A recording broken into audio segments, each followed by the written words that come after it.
Sorry this is a little late. Wanted to record a short piece of audio to go over the PowerPoint for Dewey because I think Dewey can be pretty complicated. It's dense philosophical writing, and Dewey wasn't the best writer. Um, so yeah, and I just started this. The last time I taught this lesson was right after I got back from India. I'd had a project in India for a period of time. And this is a picture of some of the school kids in India. And what was interesting to me in relation to the class is just that India has right now kind of a unique position where I think on some levels they're trying to mimic or develop a more sort of Western style of education. But they're also the system they have now was imposed upon them through British colonialization.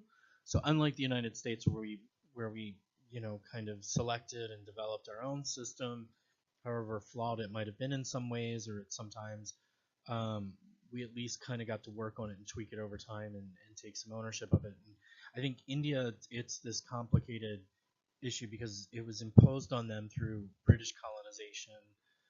And then, too, what I've noticed from working in everywhere from India to Pakistan, Afghanistan is all of those countries still have somewhat of an outdated kind of British model that's very lecture based, um, mixed with some elements of Asian education. So, to give you an example of this, in India for university students, I think it's about 80% of their final grade is a final exam. So literally, pretty much their entire grade is determined by just an exam at the end of the semester, and a lot of the classes would be heavily lecture based, things like that. So we had visited sort of some areas in the central area, like the Taj Mahal in Agra, and then in the northern region, we went up to the up north by the Pakistan border, and the picture there is of the Golden Temple. So, all right, John Dewey.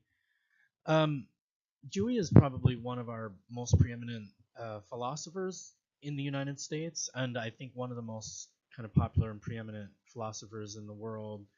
Um, he's one of the individuals, along with W. Du Bois, who we'll talk about, who could walk into you could walk into a university in Europe and people would be familiar with Dewey. So um, he was a teacher, and I'll kind of get into that a little bit about his background.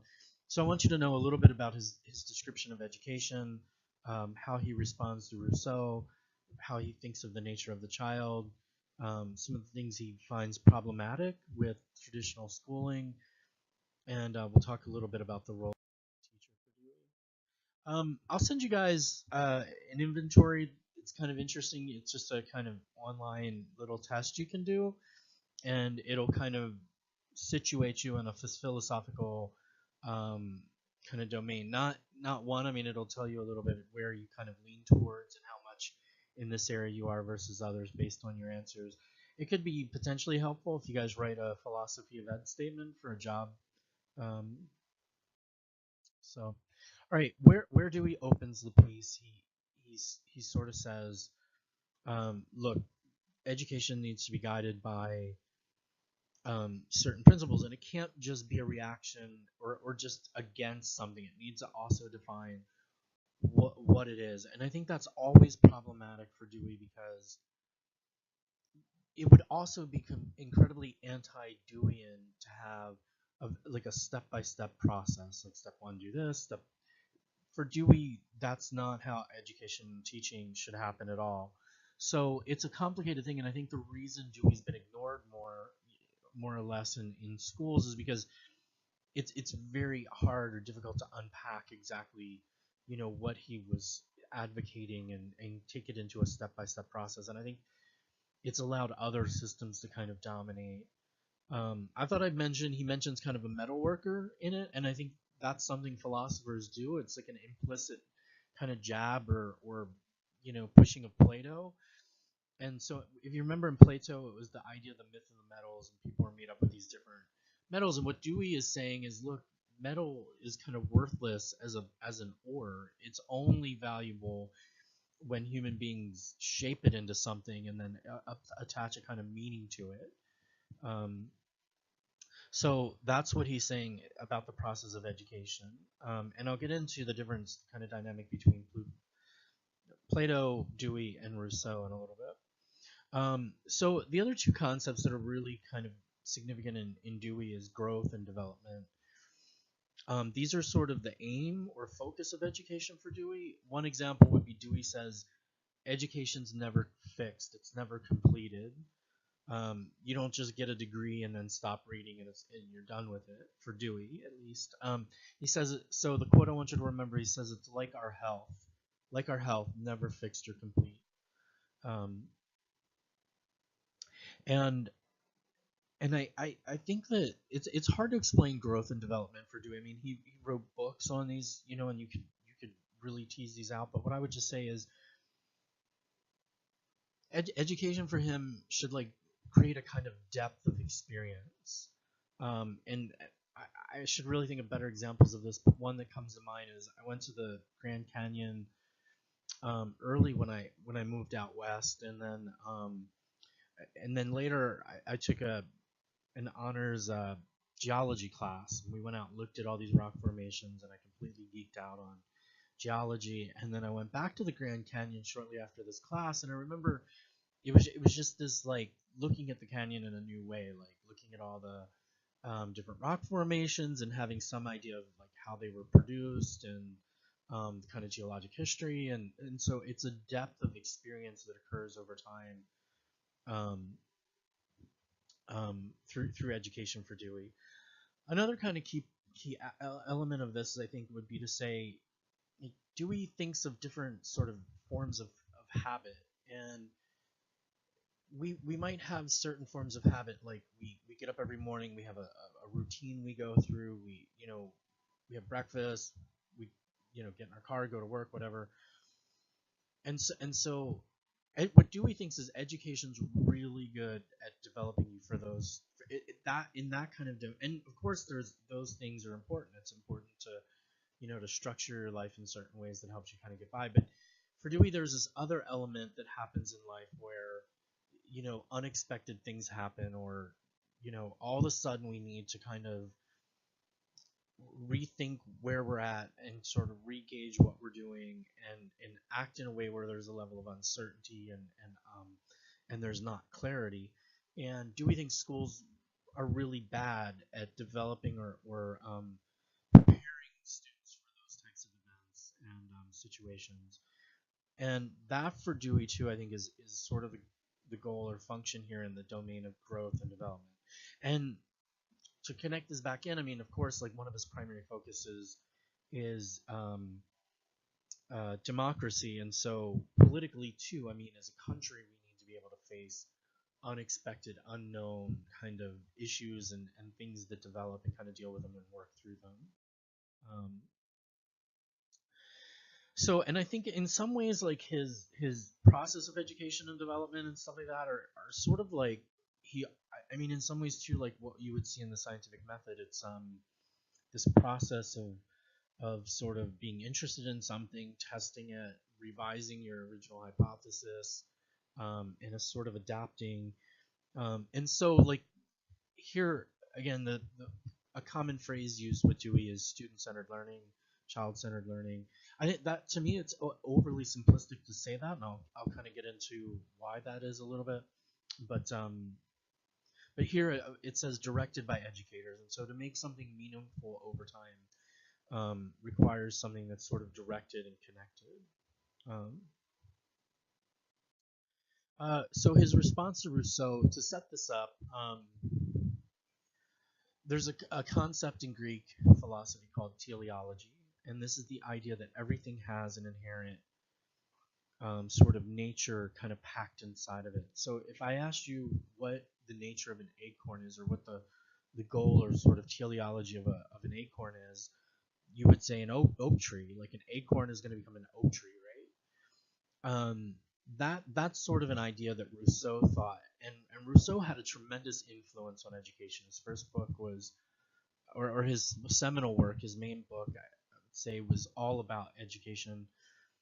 And it was sort of this idea that you should interfere as little as possible because and to allow the nature of the human being to just sort of flourish or whatever.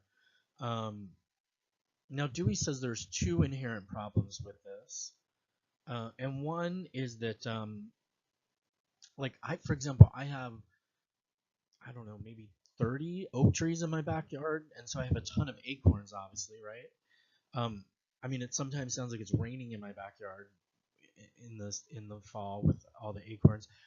99, if not almost 100% of them end up as somewhere between squirrel food or being washed down the drain or thrown away. Um, and that's a common response in to the idea of teleology. How do we know the nature of the acorn is to be an oak tree versus to be squirrel food? It's the environment and the conditions in which something finds itself in Dewey's mind. So this is what Dewey's saying to Rousseau: like even a seed needs the right environmental conditions to realize itself and to realize any sort of nature that's in it. That's one fallacy. The other fallacy that you need to be familiar with is that you know humans are much more complicated, obviously, than seeds. We change over time. We change in situations. We act differently in different situations, and we can choose to be different. We can choose to kind of make ourselves different. So we take on many different forms over our lifetime. Um, so that's the response to Rousseau. What Dewey says is that the impact that Rousseau had on education is to view human beings, he says, like, peas in a pod, to view them in that way, like they are as simplistic as seeds, and he says to make uniformity the criteria for success. So to conform to this ideal that people have about how people should be um, became sort of the function of education, and um, and to ignore and reject individuality. And so schools tend to see students and put them into simplistic categories, either smart or dumb, well behaved or unruly.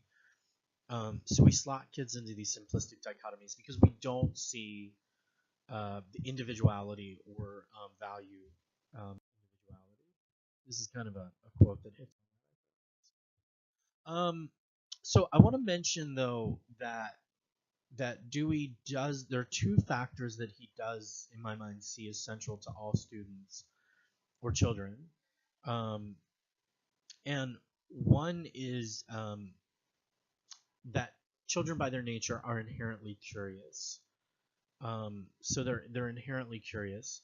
Kids want to know why. They want to question things. Our son right now is I mean, he turns 1 in about a week, and already he just loves to crawl around and poke his fingers in things and pick things up and stare at them. He has this ongoing process of like investigating or looking into things, and kids by their nature are inherently curious. The other one is that kids are inherently, as human beings, are inherently social beings for Dewey. So those two things, curious and social. And what I always use to illustrate social is uh, like I always think if I was in prison, like I would want to be in solitary confinement away from all the crazy people. And if you've seen any of the research on solitary confinement, people go insane. So I think if you wrap your head around that, it's just interesting to me that we literally need other people in our lives, however introverted we are, or we go crazy. Um, and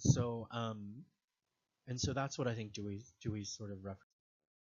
Um, but the and so to not recognize individuality, but also to ignore that kids are inherently curious, means that schools fail to realize that and this is another kind of key point, the initiative and growth comes from the needs and interest of the individual. So we should always start learning um, from the curiosity or interest of the student. That should be the focus. And he says failure to do this is why schools end up needing basically external motivation. What Dewey wants to focus on is internal motivation. He says that schools end up relying almost basically entirely on external motivation. And this is an interesting in class, I always like to have a discussion over grades, um, and I would love to try to teach without grades. I think though that it doesn't work, in the system that we have. But it's just interesting to me because it would be interesting to have a situation once you had like a genuine internal motivation of students to want to learn, and how you could potentially accomplish that. Now, I do think, and I always tell here the story that, quickly, just a guy, that I knew who was dating a girl. Um, she started going to opera, because she was into that, and he was dated her for a long period of time, for several years, and then they broke up, and he was still interested in opera. So that's always a question. It's like sometimes that external motivation can push us to do things that we might not, otherwise do, and maybe a complicating issue with, Dewey. But again, I do think Dewey's on the right track. That internal motivation is better. He wanted a connection of things, so, a broad domain of learning. But it's important to know that for Dewey, like, vocational education was not about preparing somebody for a job or to play a specific role. It was just that, that kind of hands-on activity should, help kids make connections between what's in the school and what's external to the school, like life outside of the school. I definitely think he wanted a school. He wanted a kind of protective environment, but to make those kind of connections. So he wanted a broad domain, a very broad, curriculum. Uh, learning, book learning, chemistry, biology, art, music, all. Now, the role of the teacher, what Dewey says, and again, I want you to remember, he says the teacher becomes a more significant factor in this model of education. Um, to illustrate this, I always like to point out, um, there's a movement in it's actually around the world. It's Australia, the U.S., and Europe, called unschooling, and the idea is to take your kid out of school, allow them to wake up when they want, and to allow them to basically choose what they're interested in learning about.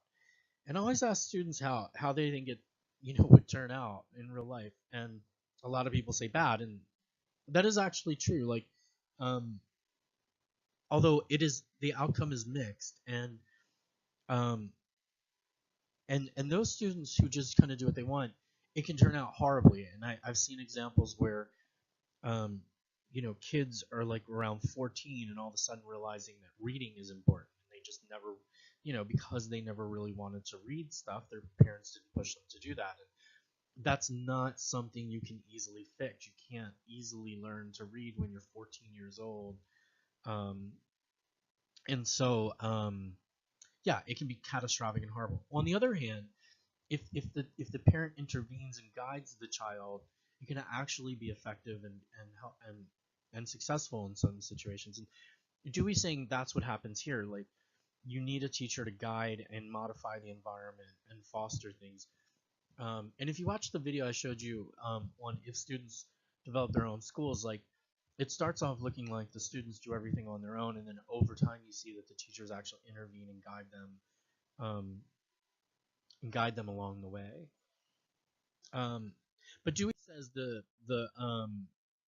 teacher has the same problem as an artist, and that is imagining something that's not a clear duplicate of something else, right? Envisioning something unique and different. Um, so yeah, otherwise he says you just end up with a multiplicity of isolated brief activities. And as a quick side note, if some of you have been to Montessori schools, they can kind of vary, but Montessori uses a Deweyan kind of philosophy, or at least they're similar. Um, so for early childhood, there's a number of early childhood centers, that use kind of a Deweyan approach, and I've seen it actually work incredibly well. Um, Now, again, I just want to point out for Dewey, there's a key focus on education and society. And Dewey was a teacher himself. He, as I mentioned in the last, recording, he went to a number of different universities and stuff. But he lived through World War I and then World War II. Was on the precipice of World War II when he gave this when this paper was written. And so, I mean, he understands that improvement isn't um, inevitable. It requires people, and it requires an understanding of context. Um, and so, society's not fixed, and because of issues like racism and other issues that challenge things, um, Dewey had a strong focus on um, democracy and the fact that people needed to participate in democracy. And to go back though, to balance him out and mention with Rousseau, Rousseau was all about the individual. Uh, Plato was all about society. With Dewey, you could kind of think of Dewey in the middle, and if you position him, Dewey's saying, look, that's a false dichotomy. Um, the right society creates conditions under which people can be individuals or express their individuality. Like that's the kind of a healthy society is we can have a level of individuality. On the other hand, what Dewey says is the individual is really nothing. You can't really have a level of individualism. If you're just off on your own. I mean, completely like that you know exist in relation to a society. And so, for him, individuality is about being a part of or contributing to society as well. Um, I I was reading a novel on a child soldier who then his life changed dramatically later in life, but it just resonated with me when I was thinking about Dewey's sort of emphasis on how important the environment, and you could just see the incredible different life trajectories people take sometimes given their context. Um,